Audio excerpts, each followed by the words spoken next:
నచ్చిన అమ్మాయికి I love you చెప్పడం చాలా కష్టం అని అనుకుంటారంత, కానీ చాలా ఈజీ. లాజిక్ గా ఆలోచిస్తే ఇందులో పెద్ద రిస్క్ ఏం లేదు. నువ్వు ఒక అమ్మాయికి ఐ లవ్ యూ చెప్పగానే 50% అమ్మాయిలు సారీ మిమ్మల్ని ఆ ఉద్దేశంతో చూడలేదు అంటారు. మరి ఏ ఉద్దేశంతో గిఫ్ట్లు తీసుకొని బైక్లు ఎక్కుతారో మనకు తెలియదు. ఇంకో టైప్ అమ్మాయిలు 25% ఉంటారు. వీళ్ళు ఐ లవ్ యూ చెప్పినా రియాక్ట్ అవ్వరు, విననట్టు మనం రాసిన లెటర్లు చూడనట్టు నటిస్తూ ఉంటారు. మనసులో ఏముందో చెప్పరు.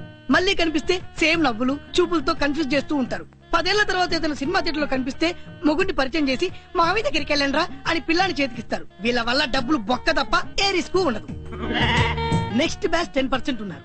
వీళ్ళకి ఐ లవ్ యూ చెప్పగానే డైలీ సీరియల్ లో హీరోయిన్ లా కన్నీరు కార్చేసి ముక్కులు చీదేసి చిచ్చి నువ్వు ఇలాంటి వాడు అనుకోలేదు అంటారు. వీళ్ళతోటి కూడా మనకి ఎలాంటి రిస్క్ లేదు. ఇంకో 10% మంది అమ్మాయిలు ఉన్నారు. వీళ్ళతోటి రిస్కే ఉండదు, కాకపోతే మనసుకు కాస్త బాధ కలుగుతుంది. వీళ్ళకి ఐ లవ్ యూ చెప్పగానే గజ్జి కుక్కనో పెంట కుప్పనో చూసి ఇక్కడ నా ఫ్యాషన్ అని ఇంగ్లీష్ లో తిట్టి మనకు అర్థమయ్యేలో పెళ్లిపోతారు. ఇక లాస్ట్ బట్ వన్ కేటగిరీ వీళ్ళు 4% మంది అమ్మాయిలు ఉన్నారు. వీళ్ళకి ఐ లవ్ యూ చెప్పగానే తెలంగాణ శకుంతల టైప్ లో ఇంత నోరేసుకొని నీ తల్లి నీ కక్కా జల్లు లేర్బే అని మొదలు పెడతారు. వీళ్ళల్లో కొంతమంది అమ్మా నాన్నలను కొంతమంది అన్నేళ్లు వెంటేసుకుని వచ్చి అటాక్ ఇస్తారు. మనం ఎలాగూ దొరకం కాబట్టి నో ప్రాబ్లం. ఇక లాస్ట్ 1% అమ్మాయిలు వీళ్ళకు ఐ లవ్ యూ అని చెప్పే లోపు లాగే గోపీలు ఒకటి స్టూపిడ్ అని వెళ్ళిపోతారు. సో ఫైనల్ గా నేను చెప్పేది ఏంటంటే ప్రేమిస్తున్నా అని చెప్పడం వల్ల ప్రాణానికి ఎలాంటి రిస్క్ లేదు. అందులో గీత లాస్ట్ 1% కాదు కాబట్టి ధైర్యంగా వెళ్ళి చెప్పేయి. నీకు 500 ఇచ్చింది ఐ లవ్ యూ అని చెప్పాలా వద్దని అడగడానికి కాదు, ఎలా చెప్పాలి అని. ఎలా ఏముంది అందరిలాగే నోటితో చెప్పాలి. అదేరా నోటితోనే ఏమని చెప్పాలి. గీత నేను ప్రేమిస్తున్నాను ఐ లవ్ యూ అని చెప్పాలి. ఇప్పుడు ఐ లవ్ యూ ఏంటయ్యా చిన్నపిల్లల్లాగా. మరి ఎలా వదినా? ఎలా ఏంటి, డైరెక్ట్ గా వెళ్లి కూర్చోబెట్టి ఎప్పుడు పెళ్లి చేసుకుందాం అని అడుగు. అంత డైరెక్ట్ గానా? ఏ తప్పే ఉంది? పోనీ నా బదులు నువ్వే అడగకూడదు? నేనా? నేను ఆ టైంకి టాపిక్ వస్తే అడగడం పద్ధతి కానీ ప్రత్యేకంగా దీని గురించి అడగడం బాగుండదు రవి. అయినా భయం దేనికి? ధైర్యం చాలక, లేక నీ ప్రేమను ఒప్పుకోదని భయమా? లేదు వదిన, అలాంటిదేం లేదు. అది ఇంజనీరింగ్కి వెళ్ళినప్పటి నుంచి ఈ 5 ఏళ్ళు ఎంత కష్టంగా గడిపానో నీకు తెలియదు. అది 6 నెలలకు ఒకసారి రావటం, నాతో ప్రేమగా మాట్లాడుతుందని నేను అనుకోవడం, నా క్లాస్ పీక్ వెళ్ళటం, ఇదే జరిగింది. గత 5 ఏళ్లుగా నాకు నేను కలగడం తప్ప తనతో మనసు విప్పి మాట్లాడింది లేదు. మొన్న మామకు ఒంట్లో బాగాలేనప్పటి నుంచి మళ్ళీ క్లోజ్ అయ్యాం. అందుకే వెంటనే వెళ్ళి అడగాలంటే కాస్త ఇబ్బందిగా ఉంది. నీకు నా మీద నమ్మకం ఉందా? చాలా. నాకు నీ ప్రేమ మీద అంతకంటే ఎక్కువ నమ్మకం ఉంది. నువ్వంటే గీతకి చాలా ఇష్టం, నన్ను నమ్ము. సరే, రేపే అడిగేస్తాను.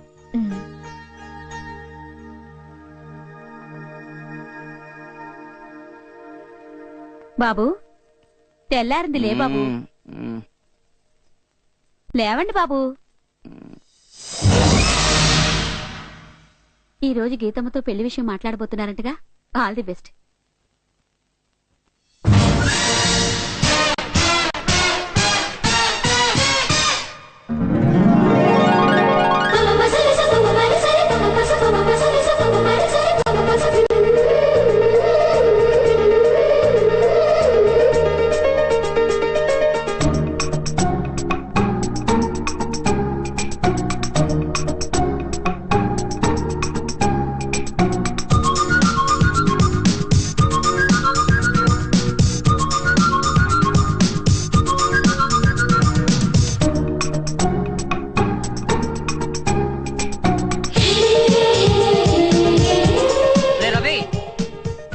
గీత దగ్గరికేనా? అవునరా. ఏంటి ఇలాగే వెళ్తావా? కాస్త రొమాంటిక్ గా ఆలోచించారా? ఓ మంచి బొక్క తీసుకుని వెళ్ళు.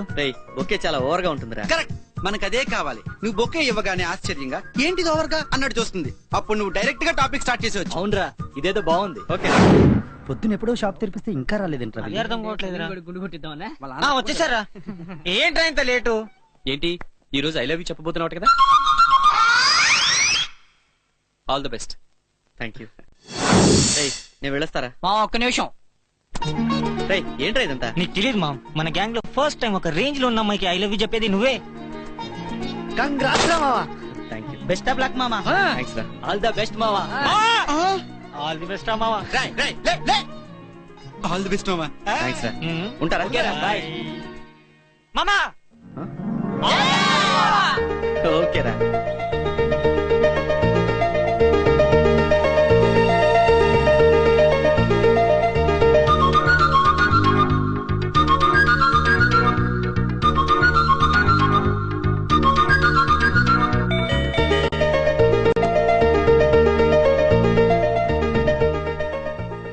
ఏంటో తయారయ్యావు వాళ్ళు చెప్పిస్తున్నావు ఏంటి ఆల్ ది బెస్ట్ రా.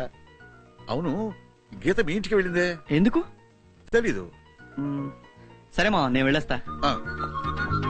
ఒరే అల్లుడు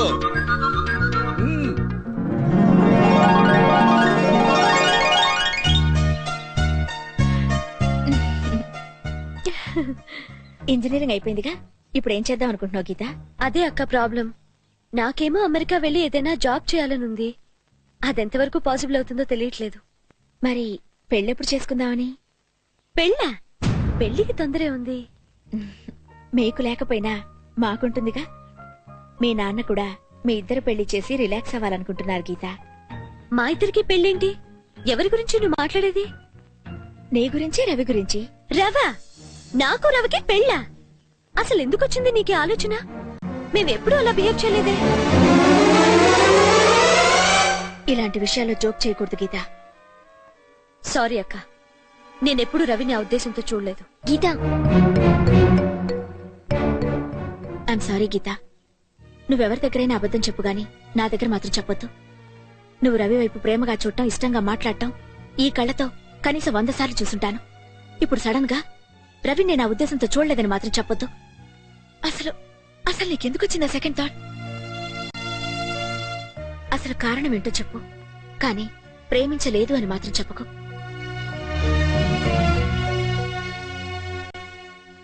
రవంటే నాకు ఇష్టమే అక్క, చాలా ఇష్టం.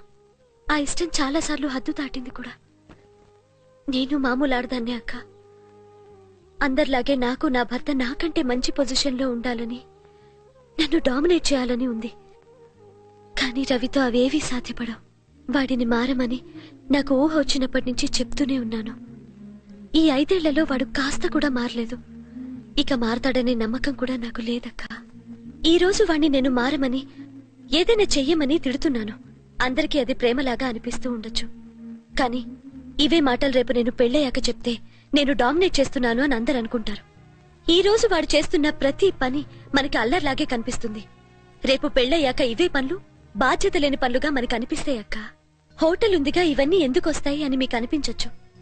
కానీ నా భర్త నా సంపాదన మీదో నా ఆస్తుల మీదో బతకడం నాకిష్టం లేదు.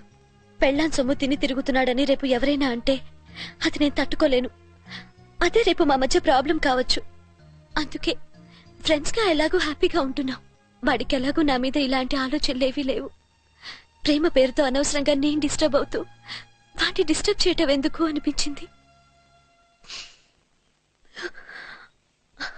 కొంపతీసి వాడికి నా మీద ఏమైనా? చచ్చా, అలాంటిదేం లేదు. మాకే అలా అనిపించి. నాకు తెలుసు, వాడికి ఎంతసేపు మా నాన్న ఫ్రెండ్స్ ఉంటే చాలు. ఇలాంటివేవీ పట్టం. వలపు విషము ఒకటేనేమో, మనసు మమత కలలేనేమో, చిగురు టాసలే చెదిరిపోయేనే, ఎదకోసే ఈ బాధ మిగిలింది ప్రేమ.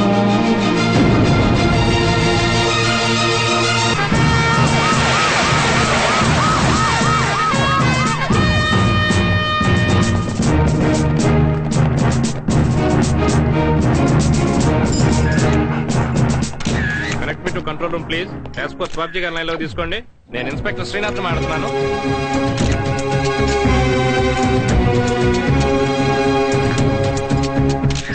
ఈ కేపెట్ 20 సార్. అయితే 20 ఏళ్ళుగా జరుగుతుందన్నమాట.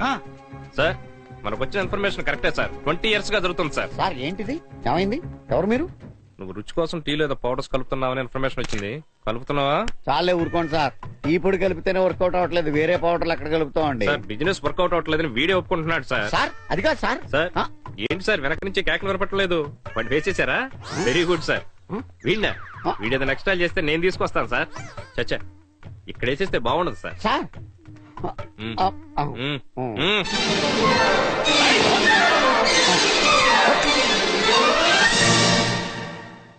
ఏం జరుగుతుంది ఇక్కడ? నాకంతా తెలియాలి. నోర్మై వెధవా, ఎవరనుకున్నా వాళ్ళు? కలిపితే వచ్చి వెతుకుతారా? మనం ఎక్కడ కలిపాంరా? అవును సార్, కలిపేమే అనుకోండి. అయితే ఏంటి? మీరే వచ్చి 3 రూపాయలు ఎట్టి టీ తాగారనుకోండి, రుచి కలిపితే ఊరుకుంటారా? అని ఎవరి కోసం కలుపుతున్నాం సార్? మీలాంటి వాళ్ళ కోసమే. సో నేరాన్ని అంగీకరిస్తున్నారు అన్నమాట. కస్టమర్ చీటింగ్ యాక్ట్ కింద సెక్షన్ 420, 421, 422, 423 కేసులు రాయండి. ఇన్ని కేసులా? అయితే మీరు మాకు ఇచ్చిన ప్రాణానికి వీలేదు. మురుగ్గా ఉన్నదని ఇంకా కేసులు పెడతారు, మా గురువు గారిని బొక్కలో చూడేస్తారు. అసలు ఇక్కడ రావద్దు. సార్ 520, 521, 522, 523 కూడా పెట్టండి సార్. రాయ్.